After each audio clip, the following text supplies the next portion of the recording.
Please, Michael to the dance floor.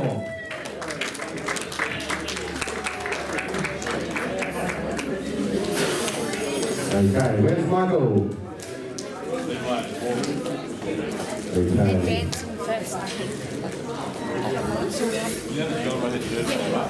Oh, here he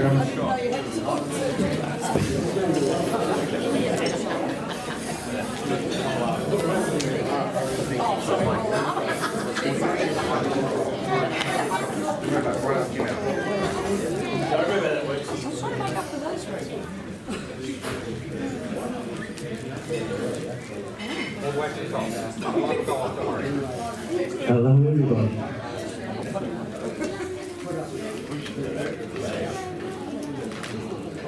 Okay, I just want to thank everyone for coming tonight.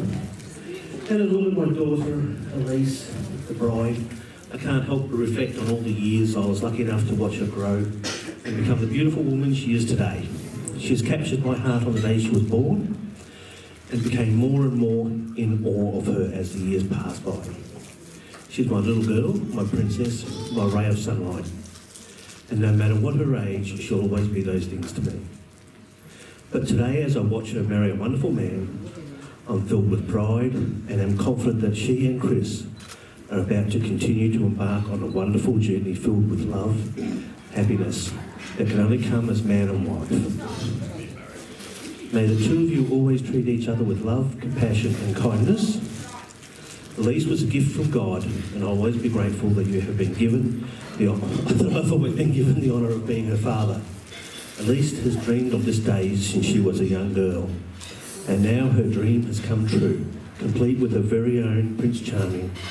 I ask you to join me in today in congratulating Alyce and Chris, wishing them all the best for a long and happy life together. With a toast to my daughter, to the bride and groom, Alyce and Chris, I wish you much love and happiness in your new life together. To Alyce and Chris.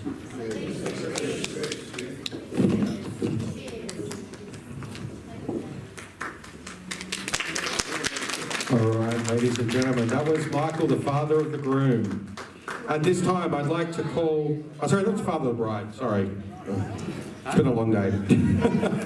It's the father of the groom's time to get up and say a few words. Geoff, would you like to come and say a few words, please? Everybody, make some noise for Geoff.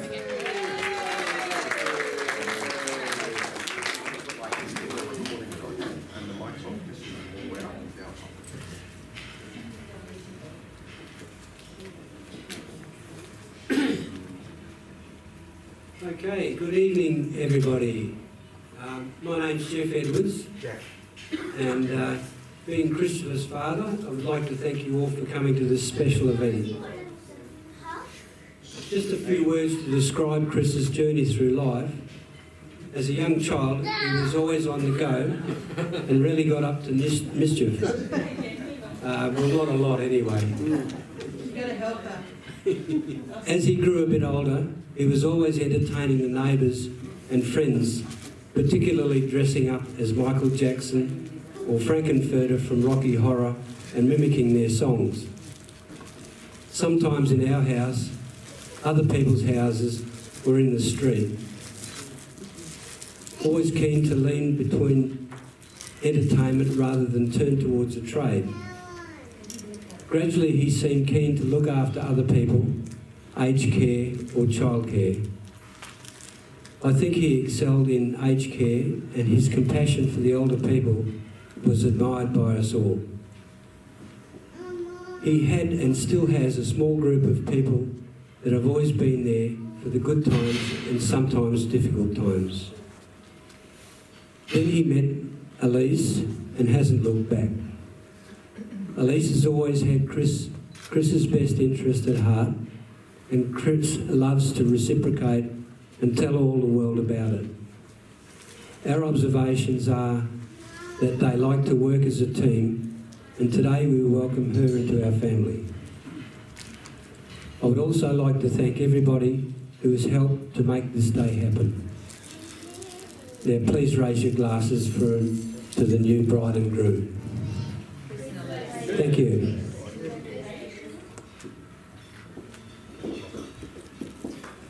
Ladies and gentlemen, the father of the groom, Geoff.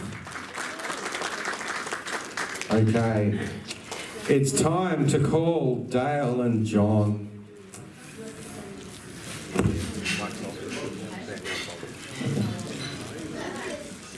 Okay, make some noise, people. Hello all. This is my first time making a wedding speech ever. Not sure how it'll go, but if I say something really funny, please laugh out loud like it's the funniest thing you've ever heard. If I say any jokes that are not remotely funny at all, please laugh out loud like it's the funniest thing you've ever heard. Here we go. Good evening, ladies and gentlemen, family, friends, bridal party, groom party, the bride, and the groom, Christopher. Loyal, caring, sincere, honest, handsome, and a great man. But enough about me, let's focus on these two. In particular, my good friend of 20 years, Chris, who I will always, always, always be there for. But tonight is a night I actually could have really easily missed. It's the season opener of the Perth Wildcats basketball.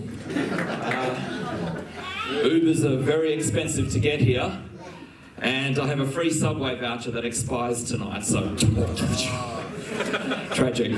But instead I'm here to support my good friend, old buffhead over there. But forgive me, during the speech I will continuously be looking at my phone for score updates of the basketball, so... Yep, just a few minutes left. Okay, Chris and I have known each other for 20 years. We don't see each other too often nowadays. I'm not good enough for his purple circle of friends anymore. But I'm flattered to be invited to the wedding, knowing that I'm going to get a free meal tonight. As I stand here as a mere groomsman, having organised the Bucks party, paid for my own expensive suit hire and delivering this speech, Chris, it's an honour to be your second best man, performing your best man's duties. The best man, John Lush, and the groom. These two peas in a pod have been best friends for nearly 25 years. Where do I start with the best man? John, you look sensational. I mean, look at him. He's handsome, witty, intelligent, oozes with sex appeal and hang on, John, I'm having trouble reading your handwriting here. So that's all right. Just tell me the rest. Tell me the rest later. Yeah. But thank you, John, for asking me to deliver the best man speech for you. I'm going to be honest, I couldn't understand a bloody word you said to me, so I just smiled and nodded, and all of a sudden I'm on speech duty. And somehow you got the roast beef over the chicken. So thank you for that. But in all seriousness, big round of applause for John, actually, because... big round of applause. He was in charge of the rings, he was in charge of the music today, and he's always been looking after the Chris just for the wedding and all those times when he's needed a best friend. So, John, you've done Chris a great service. You've always been there for Chris, so I admire that. It's good to see the Edwards family again too, Geoff, Sue, Rachel and Ken. They were always great to Chris and very nice whenever I was over at the Edwards house. I do have a special request for the Edwards family though. If Geoff, Sue, Rachel, Ken or Chris can please write down the Edwards potato bake recipe, that would be much appreciated and save me driving all the way to Armidale. Done, thank you, cool, because I haven't had a good potato bake for 20 years. All right, now a few random facts and stories about Chris.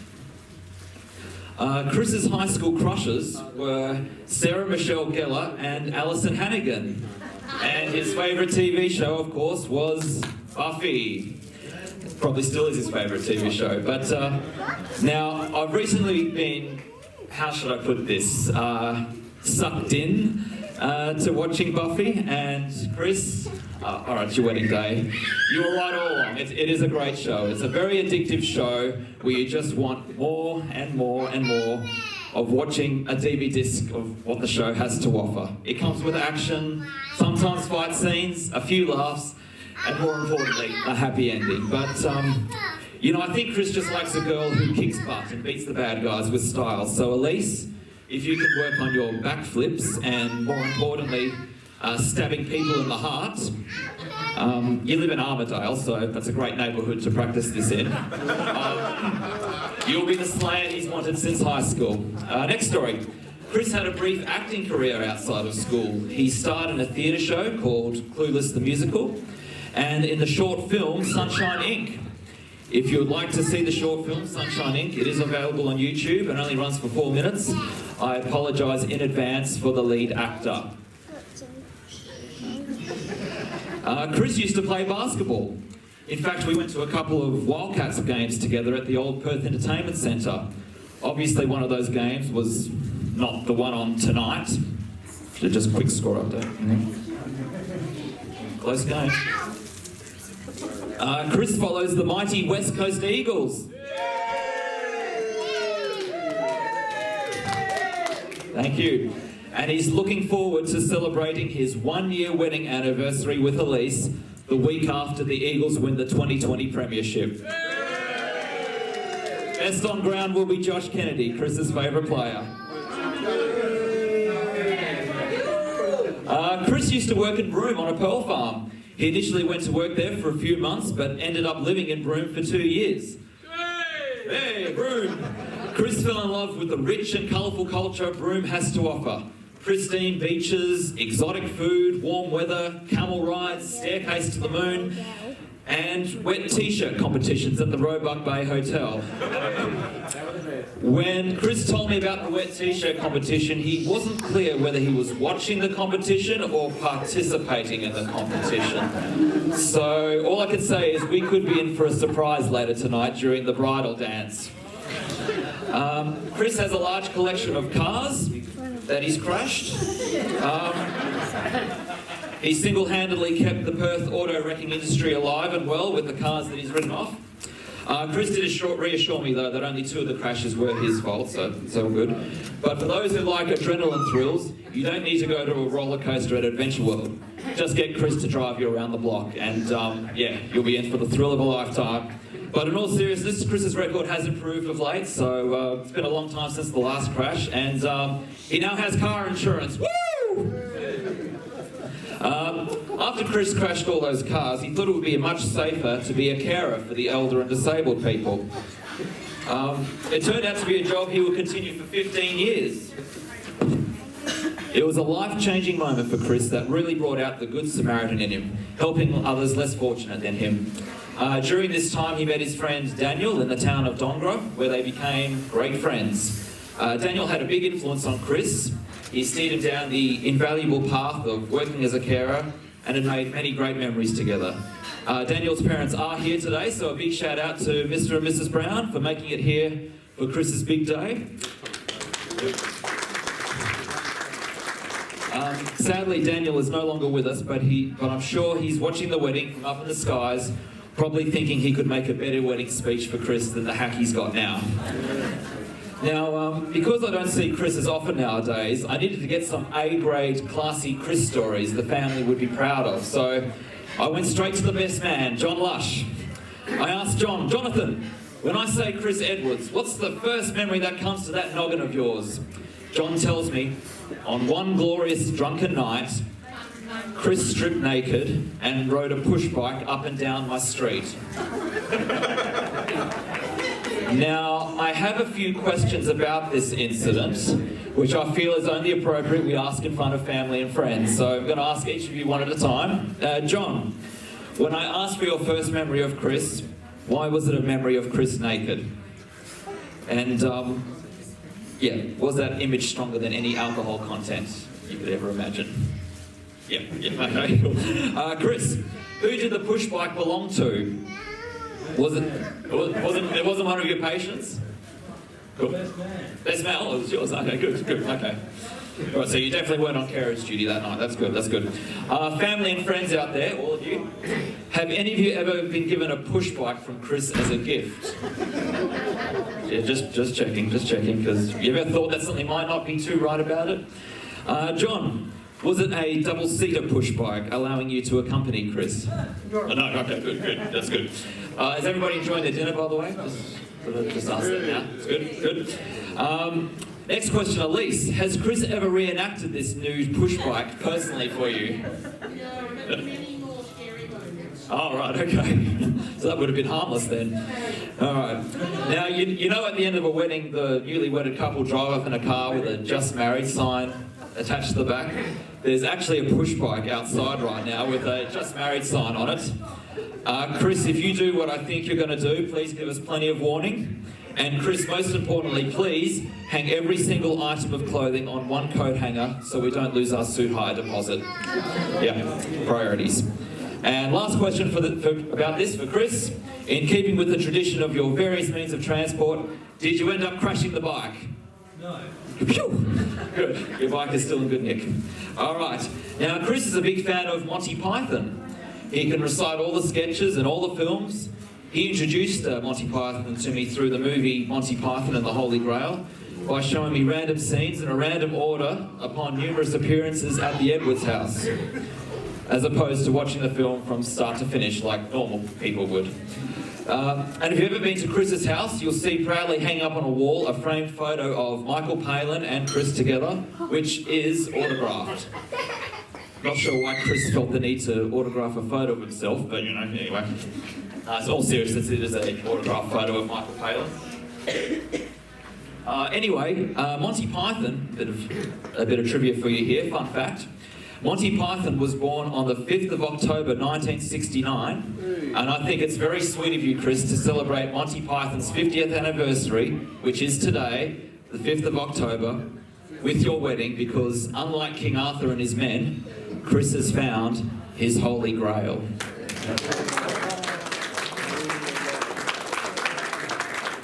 That's the best line of the speech, okay. Which brings me to Alyce. Quick score update. When I asked Chris for a funny story about Alyce, he said she's bad with directions, like the complete opposite of a GPS.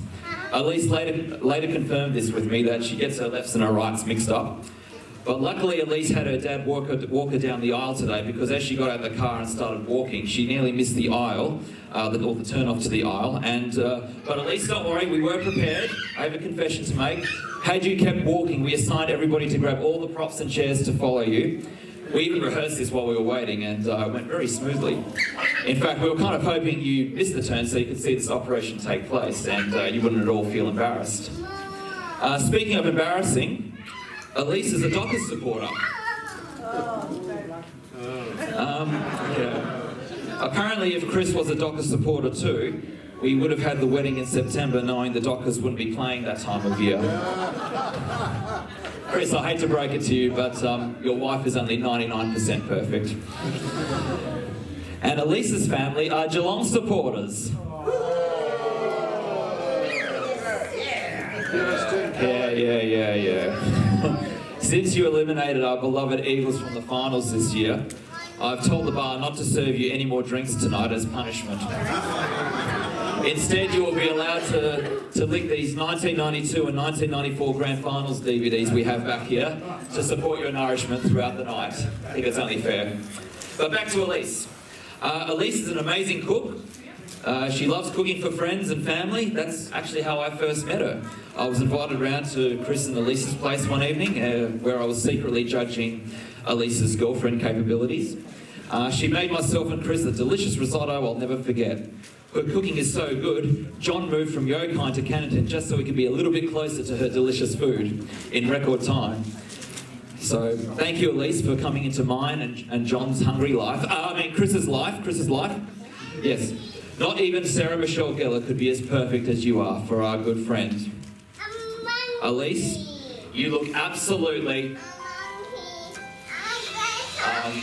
sorry folks, hang on a second. Right.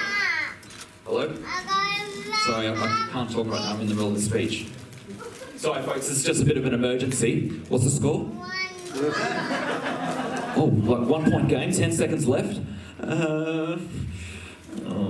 Just tell it to me later. Alright, bye. Sorry folks, sorry. Wildcats are down by 1 point with 10 seconds to go and they have the ball. Duty calls. Where was I? Oh yes, Alyce. Not even Sarah Michelle Gellar could be as perfect as you are for our good friend. Alyce, You look absolutely stunning today. You've not only captured the heart of your new husband, but everyone's heart in the room today. I wish you a lifetime of love and happiness. So raise your glass for toast number 1, everybody, to the very beautiful Alyce Carter Edwards. To Alyce.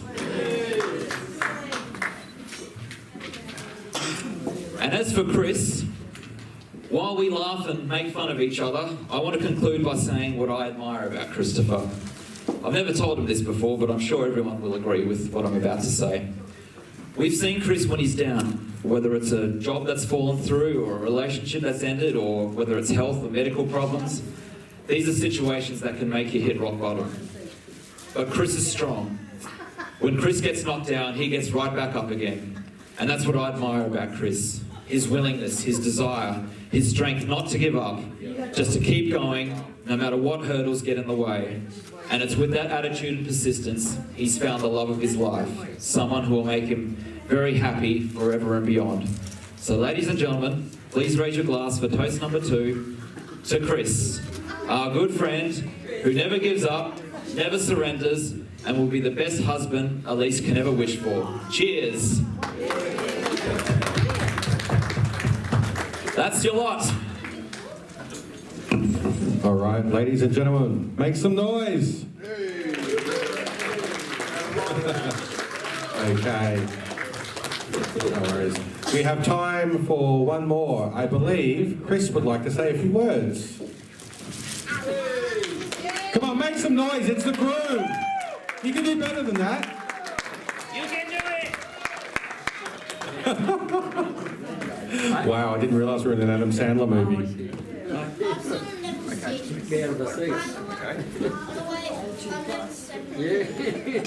Well, first of all, I want to thank everyone for coming to my wedding tonight and made this night special, especially those who travelled all the way from Geraldton, Dongara, Mandurah. Thank you very much. Hello, Micah.